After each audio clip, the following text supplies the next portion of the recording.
It's the Cavaliers Basketball Club Podcast. It's basketball time at the Cube. LeBron left to the circle, left to the lane. Gonna go all the way and hammer it home. Everybody on their feet. Sends it for three. Are you kidding me? It's over. The 52-year drought is over. The Cavaliers have won the NBA championship. We wanted to go in a different direction. We wanted a different approach. 60.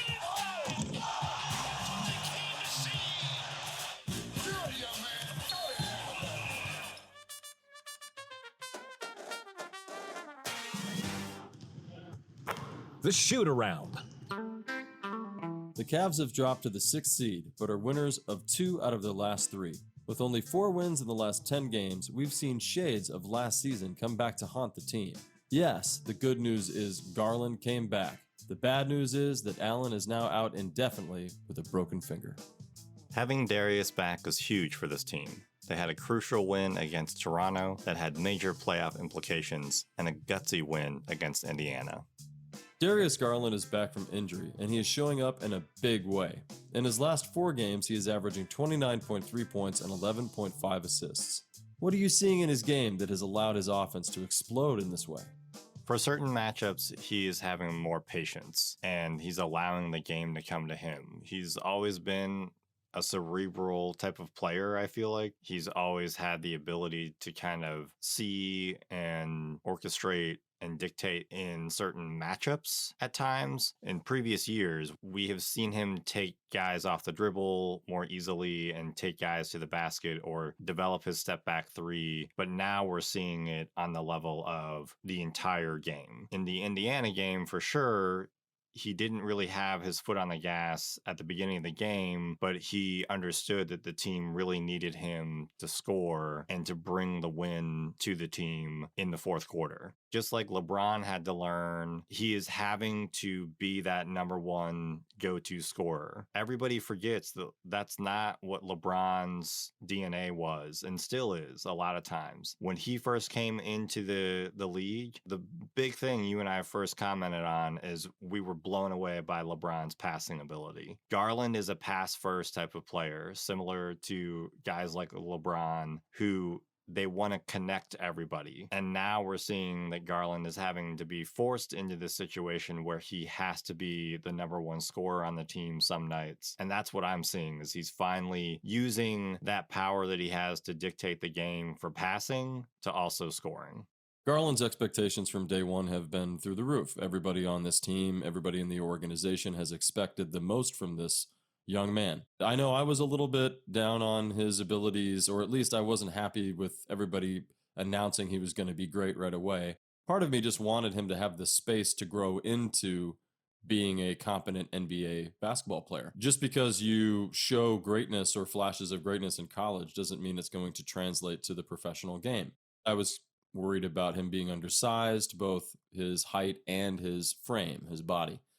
But as all things, he's a child. He's still growing into his adult frame. He is becoming a man in the NBA, and his stats prove that. His first season, he averaged 12 points a game. Now he's at 21. First season, he averaged 40% from the field. He's at 48 this year. 35% from 3, 38 this year.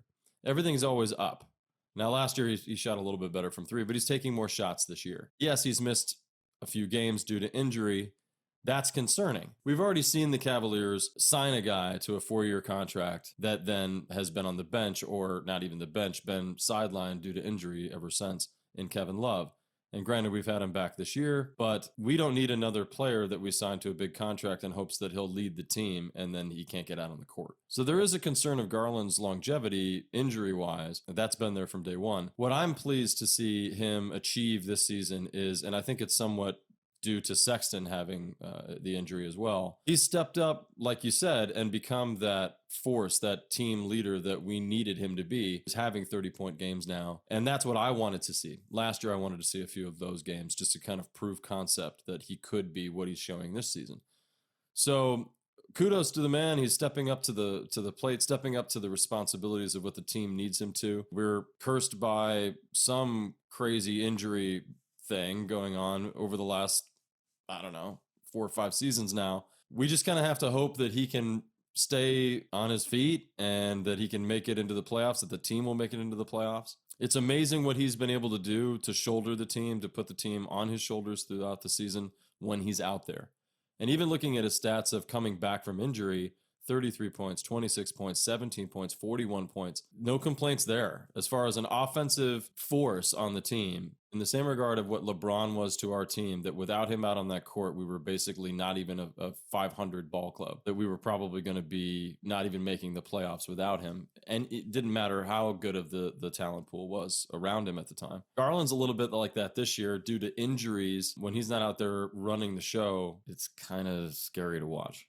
It's definitely scary to watch, and it's one reason why it sucks so much that the backcourt is being so decimated right now. In the Philadelphia game, Garland played almost every minute of the second half, and he looked exhausted.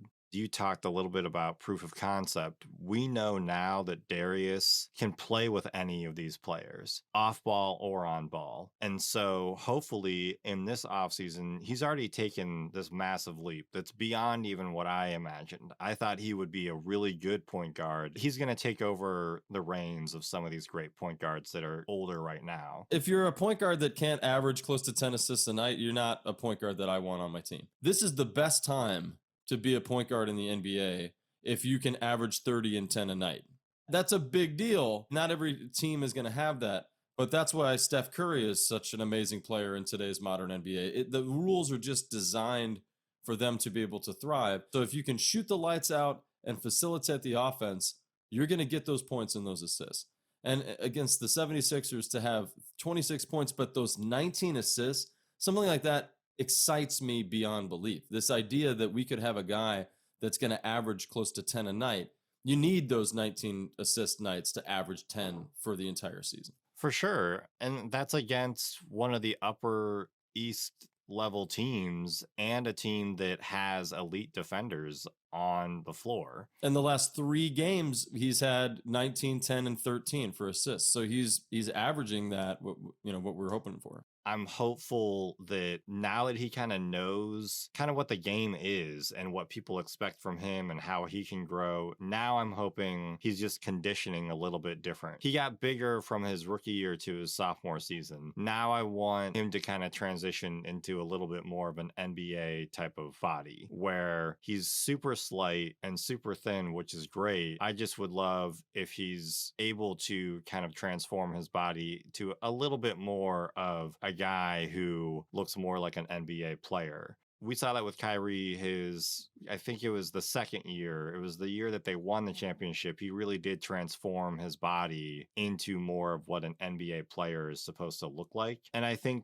a lot of that was because he knew what his expectations were. As much as he wants to always historically complain about the history of what happened, he knew he needed to be there for LeBron and Kevin. I would love to see that from Darius as well, is he's able to get some rest in this next offseason, but also kind of transition his body, hopefully to deal with a little bit of what you've mentioned, some of his health issues. Yeah, especially with the back. The back is a very scary thing to have a consistent problem with.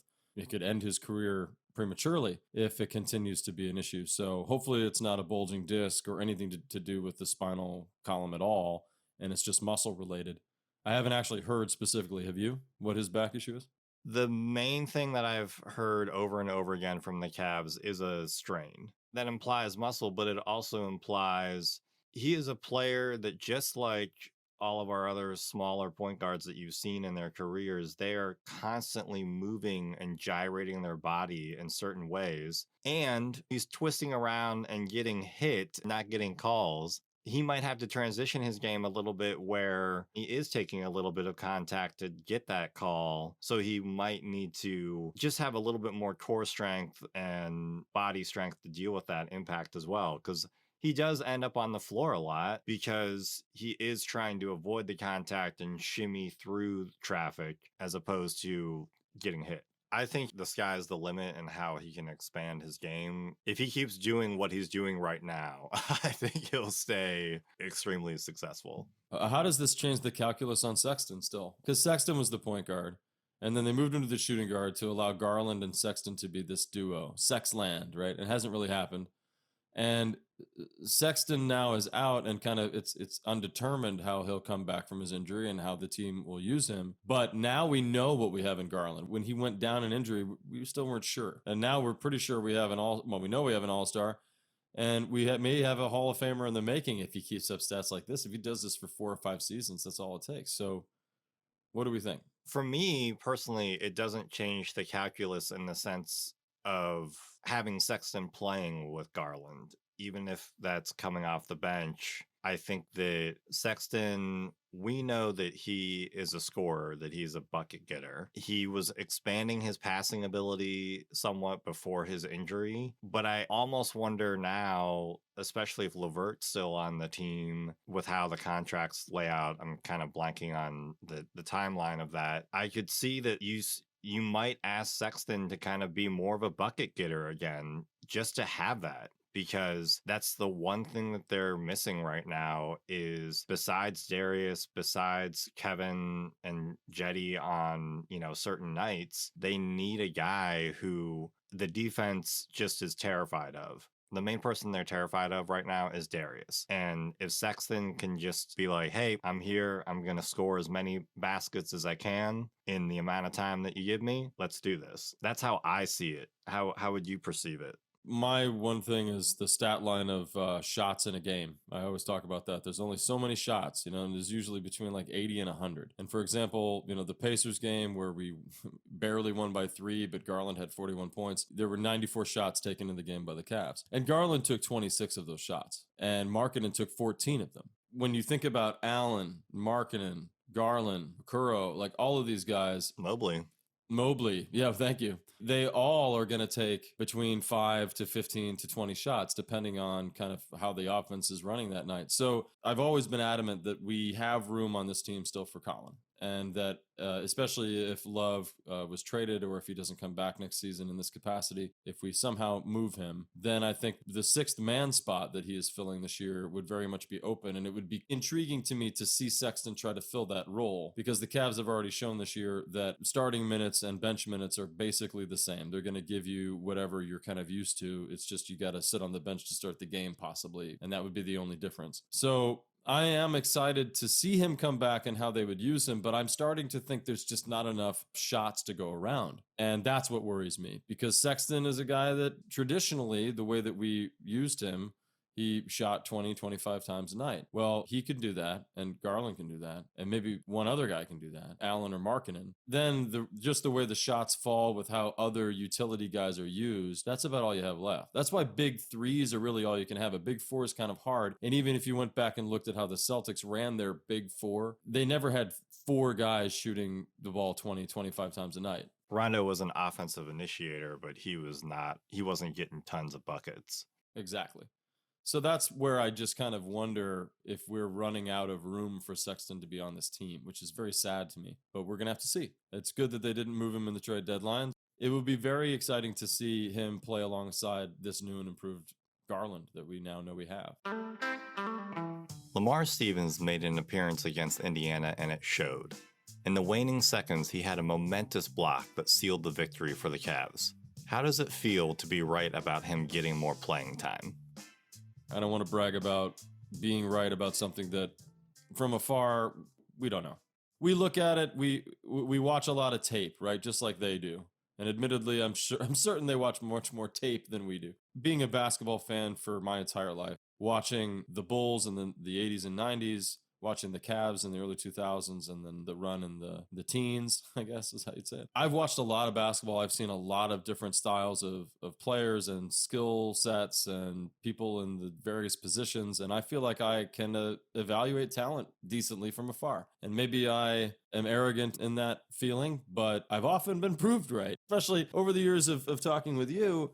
We've assessed players many times through NBA 2K, a chance to bring a player over and see how they'd mesh with the team. And then a year or two later, the Cavs would actually get that player and they'd be just as good on the team as we thought they would be. And when you love a sport to the degree that I know I do, that I can speak to my love and passion for basketball. It just became second nature to be able to evaluate these players. So with Stevens, almost from day one, I was really excited that we had this player at the end of our bench. I was kind of shocked. Here was a guy with an NBA-ready basketball body, and he seemed like he also had a decent knowledge of the professional side of the game. He was in the right positions when we needed him to be. It always seemed like every time he got out on the court, he was maximizing what little opportunity he was given. His stats are, I think, impressive to a player that went undrafted and has come into the league and only averaged about 12 to 14 minutes a game. And that's not much. You could average less for sure, but that's not much for a player that I think has proven to be solid offensively and defensively. He's shooting 47, almost 48% from the field this year, almost 5 points a night.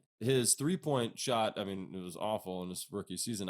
Admittedly, he may have only taken 5 shots, but it was 16% last year. It's 28.3% this year, which is a little better than what he averaged in college. So he continues to improve with what little time he's getting, like we mentioned. And I think this season, and you can talk on this further, but I think this season we've leaned on Jetty a little too much on what his offense can give us, and hopes that then when the ball flips to the other side, he can be solid enough defensively that he's not a liability. And unfortunately, which we've already tried to have a mea culpa with you, Jetty, like we're not here to crap on you or anything, but you're not as good as Lamar is defensively. Because you both play the same position, the three, it makes a lot more sense in certain nights with certain matchups and in certain positions where the Cavs are only up by a couple points or only down by a couple points, to start giving Lamar the chance that Jetty has been getting. What do you think about that? I like that we were right, that we kind of called it, and I totally agree with your sentiment. We are two fans who have watched the Cavs for a really long time. We've noticed certain things about even their current rosters, certain seasons where we've said, hey, that guy should probably play over there, or that guy should play maybe this position certain nights. And then 2 years later, the Cavs will say, oh, let's try him here. And we're just like, all right, well, you could have called us and we would have told you that. How many times have we said LeBron should run the point? And right. Then right. Now everybody talks about it all the time. Exactly. You know, it just happened to be that Ty Lue had him do that in the NBA Finals and they won an NBA championship. Weird, right? Weird. I'm also happy that we're right in the sense of the sentiment of what the team needs right now with Lamar. There are times and places where Jetty just doesn't fit in the flow of the game, and Lamar just fits so much better because he's more of a chaos agent than Jetty is defensively, which can add to better offense because they can get out on the break and get a transition basket. Jetty, even in his transition offense, is a bit of a wild card. Sometimes he makes some crazy reverse layups that are completely impossible, but other times we've seen him try it and it's an air ball and he falls on his backside. Yeah. And sometimes all of a sudden the offense is being run through Jetty. And you're like, well, wait a minute. There's 5 minutes left. We're down by 8 points. Why is he taking the last 4 shots? Right. So, and Lamar's not going to be the guy that gets in your way like that. I agree. And the other thing that I'm really liking about what Lamar has done this year versus last year, I was just like you, very surprised that he got on the Cavs, that he was a player that the Cavs could pick up just because he was an NBA player. I thought when I first saw him, I was in my head, I was thinking, oh, is this a third year player that I didn't know about? And because he does look like an NBA guy as soon as he's on the court. But what I've seen from this year as well, not only were you mentioning his stats, but he's shooting from the corner more consistently for the three. And he's got this great little post-up move that's at the elbow around the free throw line. And he'll drive on guys to get a good, decent layup shot as well. So he has 3 different shots that he knows that he can go to. He doesn't have a vast shot profile, but those 3 shots, if he can get those, then that is a great sign that he's growing his game, that he's just confident. And that's what I love about Lamar as well, is his confidence. Jetty, again, Jetty's Jetty, but there are times when Jetty looks so down on himself, and Lamar never looks down on himself. He looks frustrated with himself. But when Lamar is on, he looks like the most confident player on that team sometimes, and that's what a young core needs. Yeah, I agree with that. He does exude an awful lot of confidence anytime he's out on the court. And yeah, I've seen that frustration come over him that to me just galvanizes him and makes him want to be out there even more. I've seen a few times where you see a play go wrong and maybe he was a part of why it went wrong. And now they're putting him back on the bench and you just see he wants to stay out there and make amends and keep playing. And you need those guys, like you mentioned, to step up and be those scrappy players that can come in and make a difference.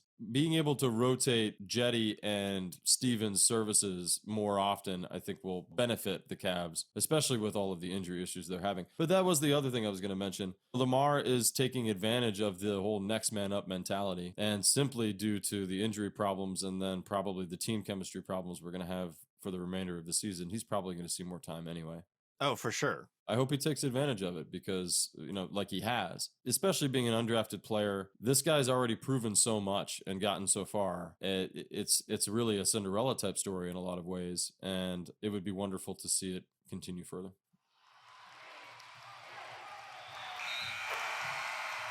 The final seconds. So Allen is out indefinitely with a broken middle finger on his left hand. Are the Cavs ever going to get healthy? No.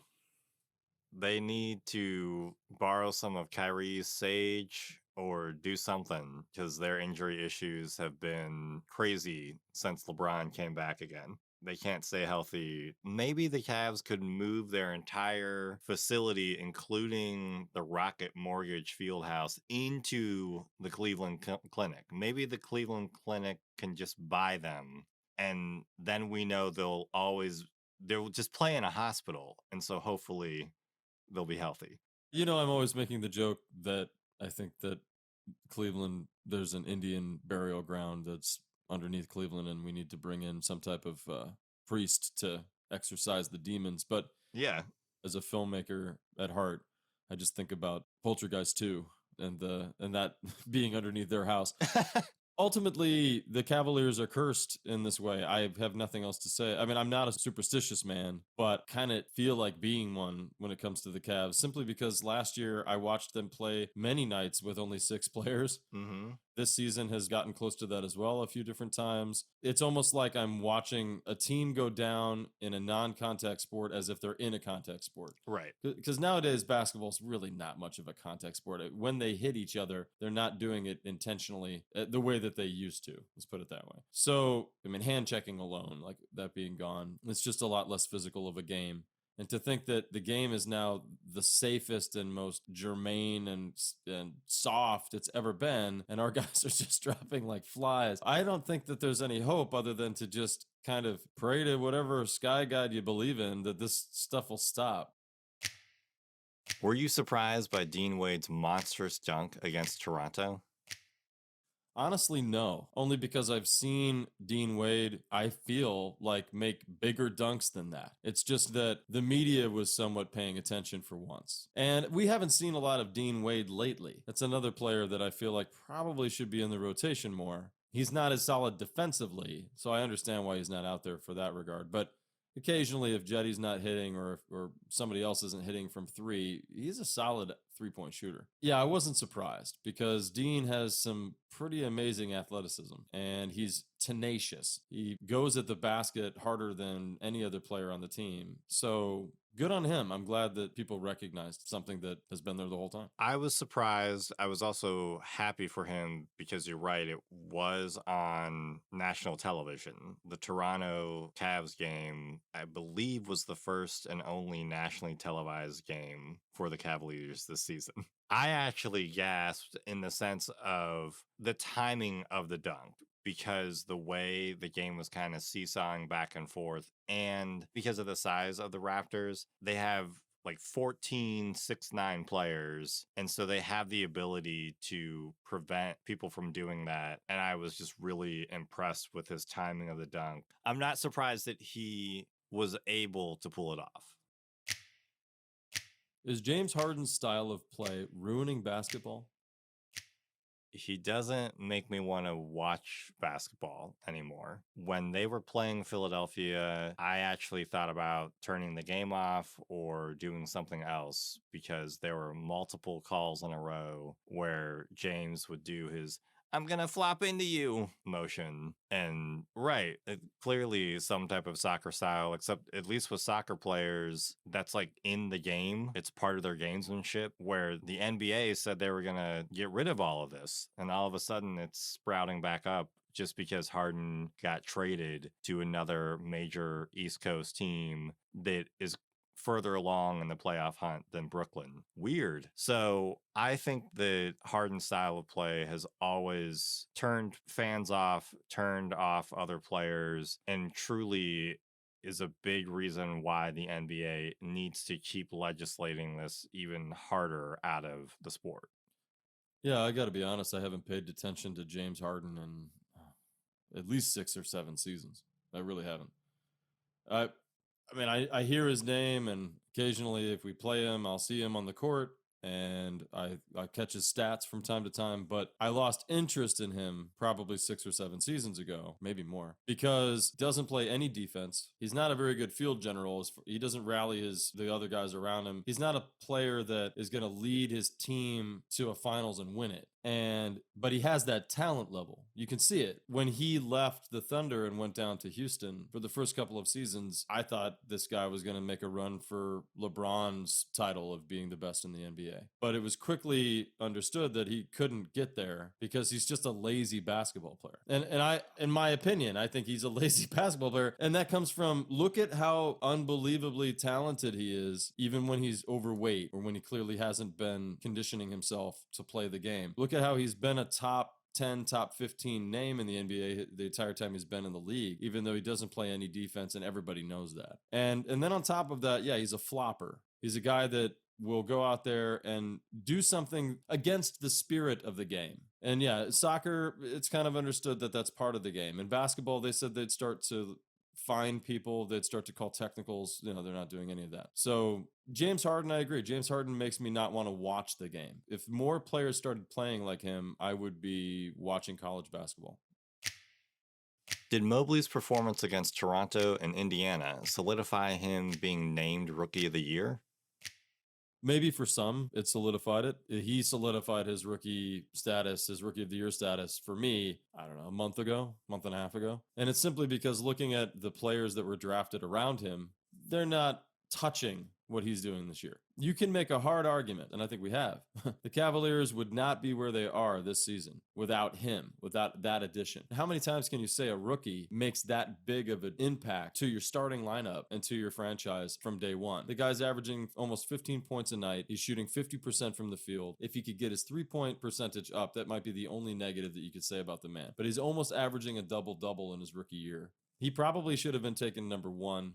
Hands down, and I know I'm biased as a Cavs fan, but hands down, it's as solid as steel. This man deserves Rookie of the Year. It's funny to me because people are saying that Cunningham, the number 1 overall pick who went to Detroit, should get Rookie of the Year instead of Mobley because Mobley plays with 2 All-Stars. The thing that makes me chuckle about that is nobody picked the Cavaliers except fans and people who actually watch the Cavs to win this many games. I look at Evan, he's beyond a glue guy. His defensive IQ, it's that of a 6-year veteran on a team that just won the Western Conference. That's how good Mobley's defensive awareness is. Point guards do not want to get switched on to him because of the fact that they know that they will get shut down. The first time the Heat played the Cavs earlier in the season, when the Cavs won for the first time in Miami in 35 years or something like that, Tyler Hero got switched on to Mobley a couple times. He looked completely lost and shattered. Hero is a guy who everybody is going to try to pick as the 6th man of the year when he's the leading scorer for the Miami Heat, which are a top 3 team in the Eastern Conference. So that's just Mobley's defense. His scoring output far better than anybody thought, and his scoring output in timeliness is so much better than anybody thought. And his ability to approach the game already at 19 years old is so superior to Cunningham and Green right now, and they're both great players, but it's not a holistic game. Cade Cunningham is not defending due to or from 1 through 5. Pretty sure he's not. Evan Mobley can guard 1 through 5 already. I don't even know if Green guards anybody. I watched them play a little bit. He's an okay defender. And those are really the only two that you have to worry about right now. So for my money, Mobley, he's still continuing to show that he's the rookie of the year. Thank you for listening to the Cavaliers Basketball Club podcast. Let's go Cavs!